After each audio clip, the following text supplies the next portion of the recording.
हाँ जी बेटा, न्यूमेरिकल में हम सबसे पहले शुरू कर रहे हैं fund based accounting. Fund based accounting important topic है नॉट फॉर प्रॉफिट ऑर्गेनाइजेशन का, और इन एग्जाम में 3 मार्क्स में फंड बेस्ड अकाउंटिंग का क्वेश्चन आने के पूरे चांसेस हैं। ठीक है जी। फंड्स क्या होते हैं? When some part of income is kept aside for a specific purpose, वो पैसा सिर्फ उसी पर्पस के लिए यूज करना है, किसी और पर्पस के लिए यूज नहीं करना। It's called a funds. Even fund specific भी होते हैं और जनरल फंड्स भी होते हैं। जनरल फंड मतलब किसी भी पर्पस के लिए यूज किए जाते हैं, वो किसी स्पेशल पर्पस के लिए यूटिलाइज नहीं होते। एक कैपिटल फंड होता है जो हमारी एसेट्स को दिखाता है कि हमारे पास एसेट्स कितनी है, मतलब टोटल एसेट्स में से अगर एक्सटर्नल लायबिलिटीज माइनस कर दें तो बाकी क्या बचेगा? Capital fund. ठीक है जी। अब हम यहाँ पे बात कर रहे हैं फंड बेस्ड अकाउंटिंग की, तो फंड मेनली हमने यहाँ पे बात करनी है जो स्पेसिफिक फंड्स हैं, जो स्पेशल पर्पस के लिए क्रिएट किए गए हैं। जैसे स्पोर्ट्स फंड है, वो सिर्फ स्पोर्ट्स के लिए क्रिएट किया गया, उसमें से सिर्फ हमने स्पोर्ट्स का ही मटेरियल परचेज करना है। ठीक है जी। स्पोर्ट्स पे ही जो पैसा खर्च होगा उस फंड में से खर्च करना है। अगर स्पोर्ट्स में से हमें कोई इनकम हो रही है तो उसी फंड में प्लस कर देनी है। ठीक है जी। टूर्नामेंट फंड हो गया, सिर्फ टूर्नामेंट करवाने के लिए, टूर्नामेंट करवाएंगे उस फंड में से पैसा खर्च करेंगे, टूर्नामेंट की टिकट वगैरह सेल करके इनकम हुई तो उसी फंड में प्लस कर देंगे। ठीक है जी।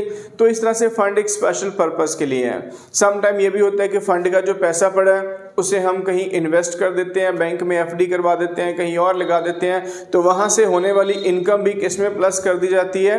फंड में। तो फंड से रिलेटेड इनकम फंड में प्लस हो जाएगी, एक्सपेंसेस माइनस हो जाएंगे। लेकिन यहाँ पे एक पॉइंट और याद रखना है, कई बार होता है कि फंड हमारे पास कम है और एक्सपेंसेस ज़्यादा हो गए। मान लो फंड हमारे पास थे 1 लाख के, लेकिन एक्सपेंसेस हो गए 1,20,000 के, तो 1 लाख तो फंड में से पूरा हो गया, फंड मतलब खत्म हो गया, फंड नील हो गया। लेकिन जो 20,000 एक्स्ट्रा खर्च हो गए उसे कहाँ शो करेंगे? उसे हम शो करेंगे इनकम एंड एक्सपेंडिचर की एक्सपेंडिचर साइड पे। और फंड कहाँ शो होते हैं? फंड शो होते हैं बैलेंस शीट की लायबिलिटी साइड पे। ठीक है जी। और एक सिंपल से न्यूमेरिकल के साथ शुरू करते हैं। यहाँ पे हमें क्या कहा गया है? Show the following information in the financial statement of not for profit organisation. तो हमें क्लियर है कि फंड कहाँ शो करने? हमने बैलेंस शीट में। ठीक है जी। तो प्राइस फंड, यहाँ पे हमारे पास प्राइस फंड है। प्राइस फंड का ओपनिंग बैलेंस दिया है 1 lakh rupees. 8% price fund investment, ये 1 लाख रुपीज हमने इन्वेस्ट कर रखे हैं, 1 लाख उस पर हमें 8% इंटरेस्ट मिलता है। Donation for price fund 30,000 price fund के लिए हमारे पास डोनेशन आई है। प्राइज अवॉर्डेड, उसमें से 70,000 के हमने प्राइज दे दिए।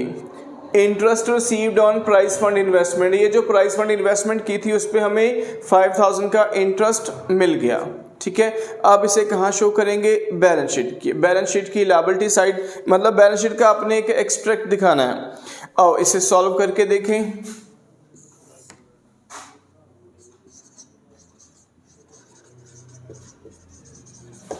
बैलेंस शीट एज एट 31 मार्च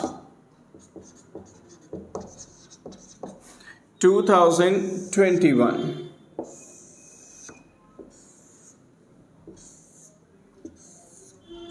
लायबिलिटीज, ये बैलेंस शीट की लायबिलिटी साइड है, इट्स एसेट साइड। ठीक है जी। अब प्राइस फंड कहाँ दिखाने? बैलेंस शीट की लायबिलिटी साइड पे प्राइस फंड। ठीक है जी। प्राइस फंड का ओपनिंग बैलेंस कितना है? 1 लाख रुपीज। और जो प्राइस फंड हमने इन्वेस्ट कर दिया उसे कहाँ दिखाएंगे? एसेट साइड पे। Price fund investment. ठीक है जी। प्राइस फंड 8% इन्वेस्टमेंट, कितने का हमने इन्वेस्ट कर रखा है? 1 लाख रुपीस का। इसको मैंने कॉलम में नहीं लिखा, अभी इसको बाहर लिखा है। क्यों? क्योंकि इसमें एडजस्टमेंट्स करेंगे। क्या एडजस्टमेंट्स आएंगी? डोनेशन फॉर प्राइस फंड, जो डोनेशन मिली है वो इसी में ऐड कर देनी है। Add donation for price fund, कितनी डोनेशन मिली? 30,000 की, तो वो इसमें ऐड कर दी। प्राइज अवॉर्डेड, जो प्राइज हमने दे दिए इस फंड में से माइनस कर देते हैं, लेस प्राइज अवॉर्डेड, कितने के प्राइस दिए? 70,000 के। उस पे हमें जो इन्वेस्टमेंट कर रखी थी उस पे इंटरेस्ट मिल रहा है 5000 का, plus interest on price fund investment, कितना इंटरेस्ट मिला 5000। पर आपने ऐसे लिख के छोड़ नहीं देना, खुद कैलकुलेट करके देखना है क्या 5000 ही बनता है। तो हम चेक करते हैं, 8% रेट ऑफ इंटरेस्ट था, 1 लाख की इन्वेस्टमेंट थी, हमें डेट तो नहीं बताई कब इन्वेस्टमेंट किया है, तो हम यही मान के चलते हैं कि साल के शुरू में ये इन्वेस्टमेंट कर दी थी। तो 1 लाख पे 8% के अकॉर्डिंग तो 8000 बनता था, पर हमें रिसीव कितना हुआ 5000। इट मीन्स 3000 स्टिल रिसीवेबल है। तो वो कहाँ शो करना है, एसेट साइड पे। Accrued interest on price fund investment, it's 3000, और इसे इधर भी ऐड करना है। ठीक है जी, एक्रूड इंटरेस्ट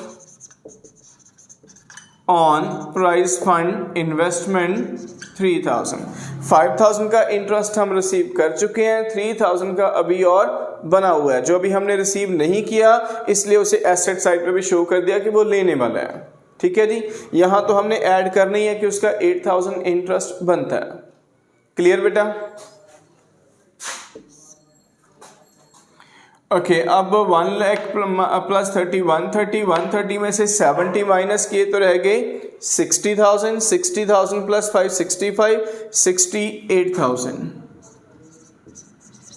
ठीक है जी, फंड में कितना बैलेंस पड़ा है 68,000। बस आपने ये एक्सट्रैक्ट दिखाना है और कुछ नहीं करना, बैलेंस शीट का ये पोर्शन ही दिखाना है जिसमें हम फंड की ट्रीटमेंट दिखा रहे हैं कि फंड को कैसे ट्रीट करते हैं। क्लियर?